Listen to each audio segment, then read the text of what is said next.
ጤና ይስጥልኝ የሜሪ ጆይ ቤተሰቦች። እንግዲህ እንደምታውቁት ሜሪ ጆይ ኢትዮጵያ 3 የኩላሊት እጥበት ማዕከል ከፍቷል።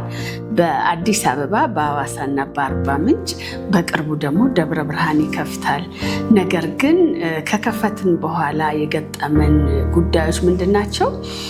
ለኩላሊት እጥበቱ የምንጠቀመው ኮንሲመብሎቹ ከውጭ ስለሚመጡ በጣም ውድ ናቸው።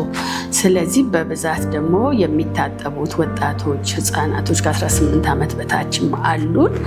ይህንን ለረጅም ጊዜ የመክፈል አቅም ስለሌላቸው የሜሪ ጆይ አባል እንዲሆኑ ጥሪ ላስተላልፍ መጥቻለሁኝ። አባል ሲሆኑ እንግዲህ ሌላ ወገኑን ያድናሉ፣ ጤናውን ይጠብቃሉ።